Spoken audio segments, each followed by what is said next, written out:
Well, this should be typically it's a Wednesday live stream. Today is Friday, but we are coming to you live because hopefully everybody had a wonderful Christmas holiday. I know we did. I know I ate more Christmas cookies this year than I care to admit. RJ, how was the Christmas holiday? And good to see you again, sir. It's good to be back home and enjoying it with family as usual. And I too ate.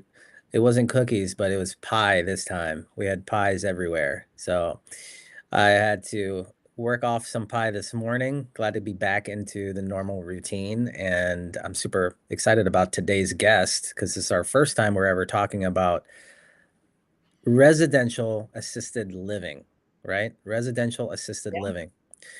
So happy to have Ms. Isabelle Guarino here today and talk everything about residential assisted living because it is, I think there's so much opportunity, and I don't want to take away any of her thunder because she's going to go over why it's such a great opportunity. But I'm happy to be here, Dave, and I'm ready to go. I got the coffee. I've had enough coffee already, but You know the what? vibe's alive. The vibe is alive and the vibe is positive. I'm very excited to hear this as well. And I wanted to share before we get into assisted living. So we're talking about elderly care facilities and whatnot. Is that correct, Isabel? Yeah. So what a lot of people don't know is my mom growing up, she worked for assisted, she was a nurse, a home health care nurse. So she used to take me on the road to and I met a lot of elderly people, and then she actually became a nurse, and I believe she still does some nursing part-time for an assisted living type of environment. She's always worked with the elderly. And so there's always a special place in my heart because my mom used to bring me around to these places, and I was just a little kid, and I was just the entertainer. They used to have me singing songs, and like old people like a little kid who's willing to entertain. So there's a little part of my background here, a little special piece of my heart that goes into kind of the real estate that you're talking about. But that's what you're getting into is assisted living for seniors and kind of how the whole business aspect of it and the whole real estate aspect of it. So Isabel, welcome very much. Welcome. And we're very much looking forward to hearing this. Tell us about assisted living. Start wherever you want to start, but we got questions here for you. And how does this whole thing work? Thanks for having me on the show. I'm excited to be here. You know, we show people how to and own and operate ourselves residential homes. So they're single family, but when I say that, I don't mean like a 3-bed, 2-bath. I mean a luxury upscale home in a nice part of town, single family. But they are single family homes that are housing anywhere between 6 and 16 seniors in the one home. They're still getting that 24/7 care, medication management, 3 meals a day. But instead of going into a more commercial or institutional feel of those large, Brookdales or Sunrise with the long hallways, it's a home, and they get to stay in that home environment. So it's similar but different, and it's an amazing opportunity for real estate investors. I love it. I had no idea you were doing this with single family real estate. Yeah. It makes total sense. So immediately my questions go, it makes sense that it's got to be an upscale, talk to me about like the business aspect of it. What kind of requirements are needed? Licensing, I'm thinking staffing, I'm thinking medical licensing and stuff. How does that all kind of come into play?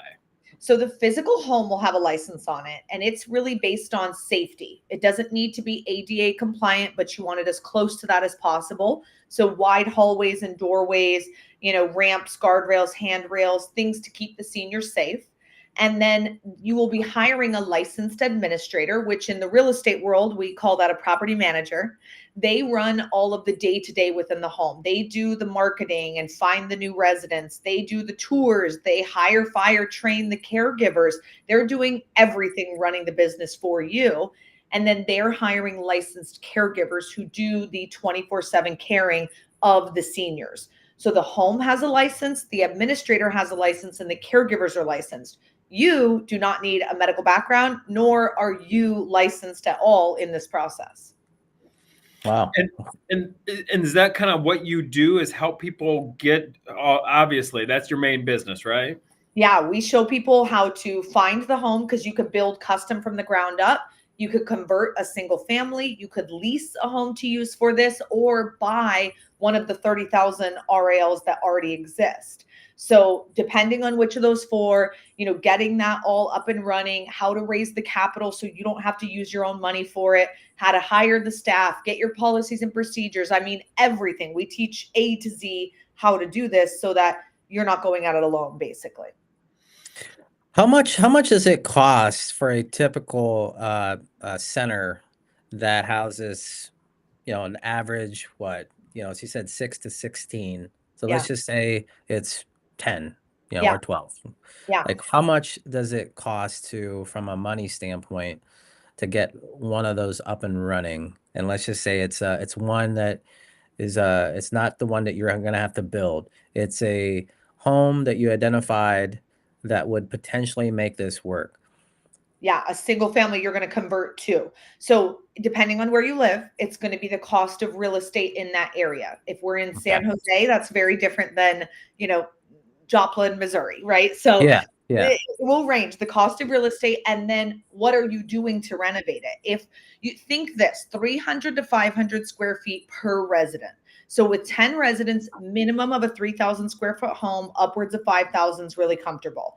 If the home's already 5,000 or 6,000 square feet and you're just chopping it up to accommodate 10 bedrooms, 10 bathrooms, that's very different than something that's 1,200 square feet and we're adding on a 3,000 or 4,000, square foot addition. So the cost of the real estate, the cost of the reno, you then want FF&E, money set aside. You want 2 to 3 months of carrying costs because you're not going to be full cash flowing day one. You need to bake all of that in, and then paying yourself that entire process. So usually people are raising somewhere between 1 to 3 million on these. But on the low end, a 10 resident home should be cash flowing you easily $10,000 a month. Wow. And that's gross. That's a 10-person. What does one person generally pay, like monthly? So the average in our country right now is $5,500 per month per resident. So if you had 10 residents, that's $55,000 coming in every single month gross. Your expenses to run the home might run around $35,000, and if your mortgage is about $10,000, that leaves you, the owner operator, $10,000 net. And you're not working in the home, you're not living in the home. This is a real estate investment for you. I love it. I love it. Talk to us about the opportunity. So I was just telling you before we hopped on live, it's no secret. In fact, like major news outlets are talking about, like, a lot of people America's getting older. Yeah. America's getting older.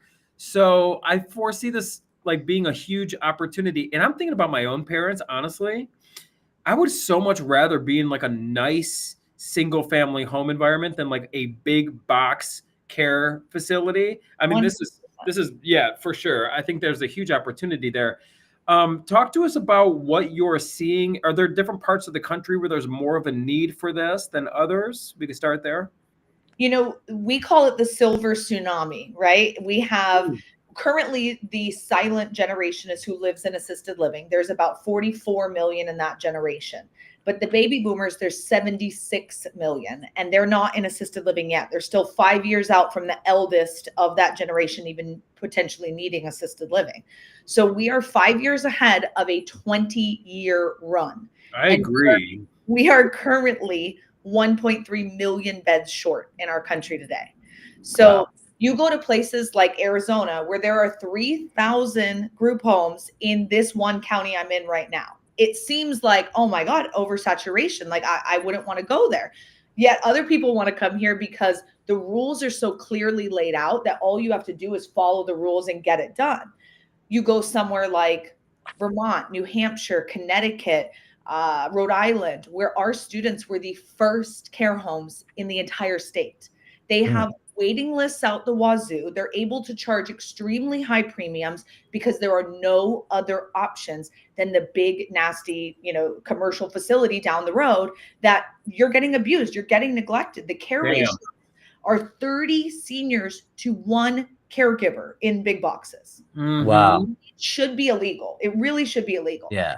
The fact that it's not tells you everything. Our country does not care about seniors. They really don't. They're like, after a certain age, they're like, good riddance to you. And it's sick and it's so wrong. In our homes, we recommend a 4-to-1 or 5-to-1 ratio. So if you're paying the same but you're actually getting the quality care that you're paying for, it becomes a no-brainer to want to go into a smaller environment where you get the attention, you get the quality care. And many people get into this because exactly like you said, they're like, my parents need this. And then they're like, wait, look at the economy. Are my kids going to be able to afford this when I need it? They're like, let me just set up one so my parents can go live for free. So I don't leave my kids a burden. I leave them a cash flowing business where I can go if I need assisted living. It becomes kind of like an answer to so many different things that people are stressed about right now in the sandwich generation. I got a question. So are there ways, how is this paid for? Does insurance cover a lot of the monthly costs for the residents? If you have long-term care insurance, which about 10% of the population does, then it will cover it above and beyond. And that's a beautiful way to pay for it. But most people are relying on their savings, their, IRAs, their investments, or they're selling their physical homes and using that capital to pay for their care needs. Or they're relying on their adult children. We see that every day. Question, you mentioned 5,500 a month. Is that a good number to keep in mind if somebody's planning for their later years? That's the national average. So it's heavily dependent on where you are in the country, right? And then also your level of care. So if you need to take more than 3 medications, if you, are 200 pounds and you need 2 people to help lift you up, if you need help walking, toileting, eating, all of these different things, that's why they're moving in, your cost of care is going to tick, tick, tick, tick, tick. So private pay, that 5,500 includes the people on government funding. Private pay, which is what we focus on, the rates are usually 7,000 or higher per resident. So I speak to people every single day who right now are paying $10, $12, $15,000 a month because their loved one needs memory care. And that comes at a premium because the staff has to be trained more and it's difficult to deal with.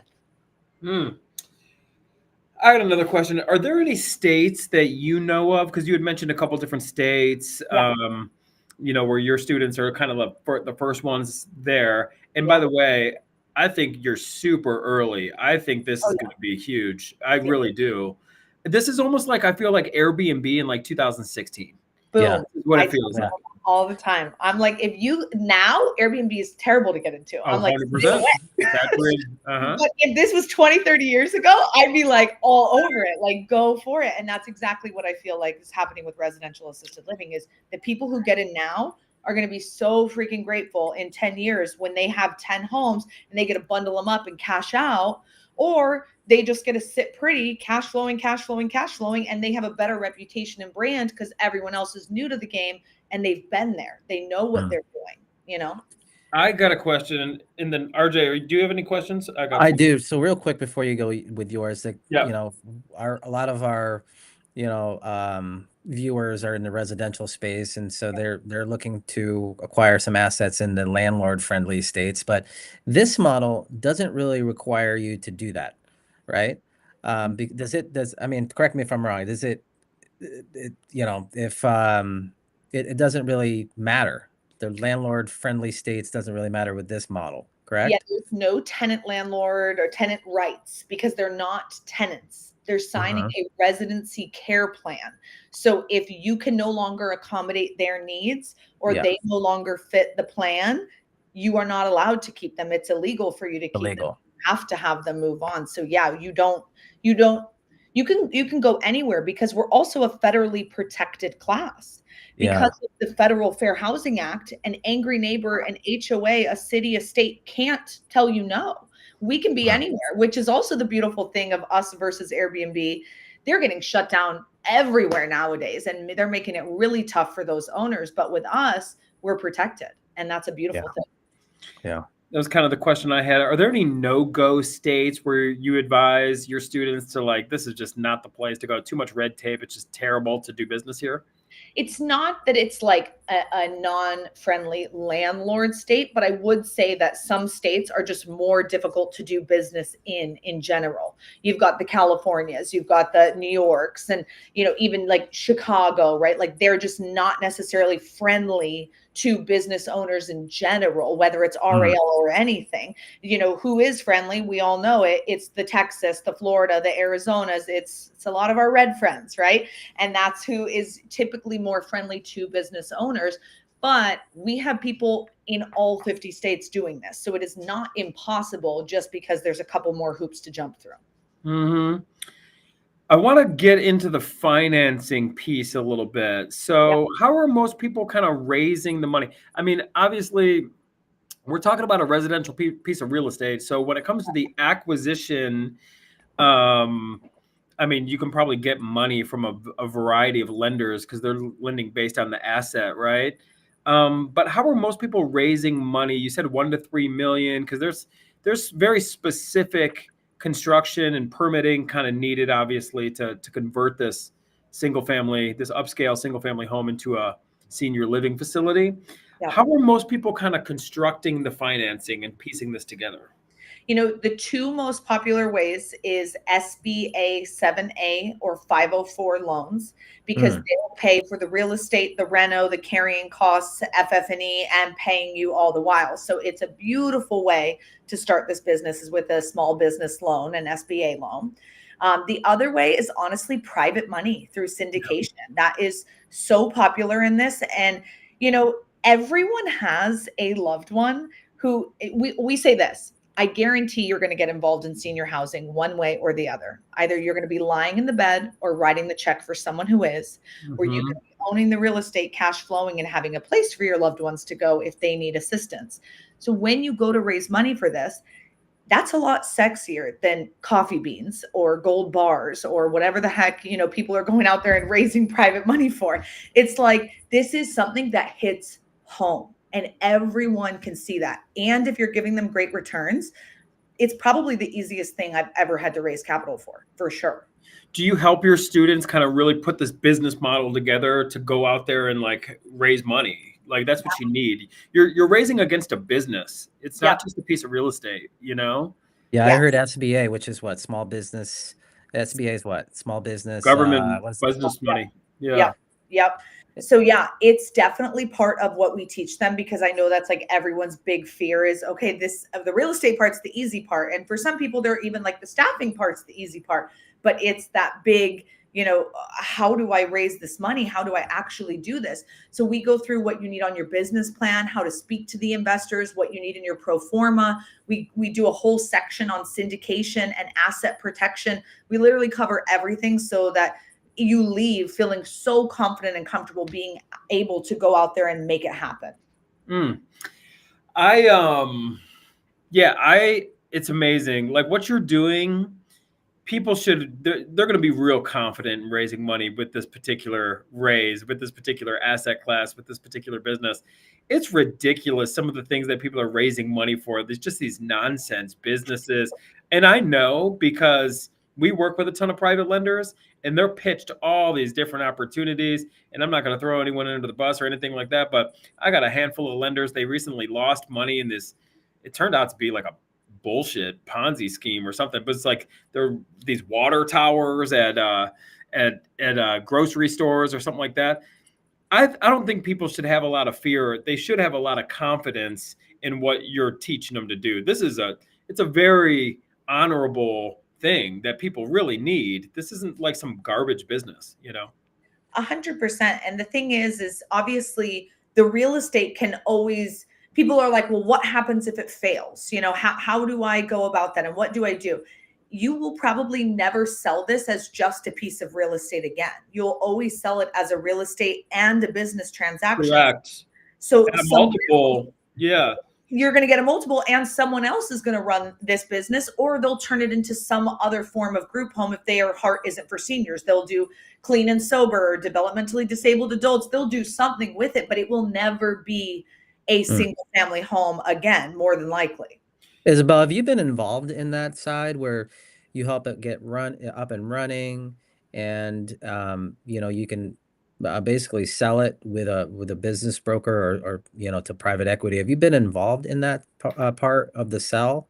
Yeah, I have. My brother actually was the #1 buyer and seller of assisted livings here in the state of Arizona for a couple of years. So I've seen that very closely. And is that what you offer in your program? And by the way, we'll have a way for you guys to connect with Isabelle and her group. But is that something that you also have in your program where you set it up to where you kind of get it up and running and then eventually sell? Is that something that you guys offer too? We don't do like the done for you businesses, but we do partner with a lot of people who do parts of the equation. So Gotcha. we have one partner who all they do is you partner with them, say, this is where I want the home, this is how many beds I want. They fully build and customize the home for you, and they lease the home to you. So you don't have to own the home. Because some people, obviously most of these, the listeners here today, they're probably real estate inclined. So they're not afraid to buy a house. But other people are like, I don't even own my own home. I'm scared to do this. And so they're fearful of that. So they'd rather just go into a lease and be making money on the business. And so we partner with someone who does that, but we don't like fully set it up. We instead show you how to set it up yourself so that you can repeat it over and over again. We have a student out in Colorado who has, I think they just opened their 28th care home. Wow. So, like, this is very duplicatable. Yeah. And we make it a point that this is not a franchise. Like, it's not that when you open, I'm taking money from you. You pay me to train you and you go make money for the rest of your life. That's what I want to show people how to do. It's, we talked pre-show, about my father. When he passed, he left me 3 cash flowing businesses that I spend 5 hours a week on. That is incredible. I don't know anyone else who's a real estate investor's kid who's going to get that seamless handoff process the way that I have been able to have through a very untimely, like, boom, death, it's gone. There's no questions. You can't sort stuff out. Like, it's tomorrow. Most kids would be screwed with their real estate investor parents with handshake deals here and money owed and whatever. This is such a really great thing that when you put the systems around it, you can duplicate. When you put the systems around it, you can pass off. And that is what makes this so enticing to me too, because yes, it's seniors and helping them, but it's also a really cool business play that can last for generations. It's very much a business play. And that's what we're business guys at the end of the day. Isabelle, we've been doing the real estate thing for a long time, and we are very bullish on owning assets and treating every single asset like a business, right? It's like everything is the financing, everything is the cash flow, profitability. This is what we teach. And what you teach as well is very much a business play. I mean, sure, it's a real estate play. But I think most people, after you get started in real estate, you've wholesaled, you fix and flip, you realize like the number one regret of all real estate quote unquote investors or professionals is not owning more assets. And, owning real estate is one way to produce cash flow. Owning businesses is another way, but it's got to be like a viable business. It's got to be a real business. And that's what you do. I've heard of these private equity funds out there that purchase assets like you're describing, these businesses in the real estate. And I've heard about one guy, and I've actually met him. He sold a sober living type of facility at a ridiculous multiple. I don't know exactly, but I think it was like an 8x the revenue multiple. Do you have any idea of what these are trading at? Like if somebody wanted to exit one of these? It's usually 2 to 5 times the EBITDA. Yes. So also consider this, 80% of the industry right now is run mom and pop. So the owner operator lives in the home, works in the home, does everything themselves. We represent the 20% that is running this as a professional hands-off business owner.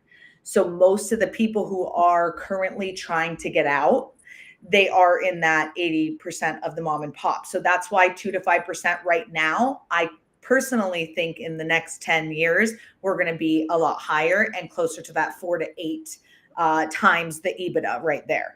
I don't want to look at any deals that have a capitalization rate under 12%. Usually 15% is what we're looking for, but 2 to 5 times is currently the EBITDA for what you can sell. Do you suggest going after, and do you teach, like when it comes to finding these assets to acquire, right?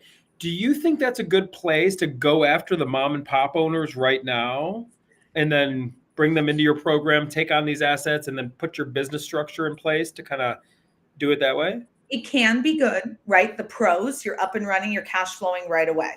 The cons, the staff may all leave you, right? Yeah. The residents may be at a lower rate than, hey, the average in this area is actually higher. And so you've got to slowly get it higher over time. It's really hard to renovate a home where people are eating 3 meals a day and True. snacks and sleeping. So you kind of have to deal with the real estate as is. Yes. So there's pros and cons. Some of our students love getting in that way because it's one of the fastest ways to get in, and you're just cash flowing right away. And then they use that cash flow to say, okay, now I want a very customized home, and this will be a little bit higher up, and they kind of work their way. But I think we're going to see a lot of these businesses coming for sale more often than we're currently seeing, because it's about a 7-year lifespan when you're living and working in the home. Like after 7 years, you're kind of like, this is a job. And then they want to get out. And so I think we're going to start to see quite a few coming onto the market and selling. The big thing to look out for, and never buy an assisted living that is not 80% full. You want to be at 80%, fully full, because you are buying the bodies. You're buying the people in the home and the rents that they're paying. If it's not full, don't let anyone fool you by posting a home or posting a facility and saying, you could get rates of this, so it's worth this. Yeah. It doesn't have bodies. It's just a piece of real estate. So only pay for the real estate. The residence is what makes the business. So without them, it's not worth it. And if you're just jumping in right now, Isabelle can be found RAL for residential assisted living, I assume. RAL 101, and those are the numbers 101, correct? Yep. RAL101.com. I did RJ, what else you got? No, my only other question is when you're buying these and they're 80% occupied, you still, I mean, it's kind of like a commercial deal. You got to verify everything too, right? You got to go through, you got to check their paperwork, you got to speak to the on-site caretakers. Like you got to be very thorough, right? I mean, even speaking to somebody that does all the accounting, because you want to make sure that everything is in place. Now, is this something that you have in your program, like a checklist to go through of what exactly you need to do if you're going to be looking to buy one of these? Yeah, exactly that. We go through, like, here's what to look for, here's what to avoid, here's what questions to ask. You want to see 2 to 3 years worth of the rent rolls. You want to hear about the reputation from people outside of the people who work in the home. Because if the house has a bad reputation, it doesn't matter if it gets a new owner. Everyone knows that rep, and it's not going to go away lightly. So very important to go through all that due diligence for sure. I got a question. You had mentioned, the companies you kind of partner with, and they'll take on the asset and whatnot. You're going to lease it to them or from them. Yeah. What about any other alignments that you offer your coaching community and your students regarding builders for new construction of these types of assets?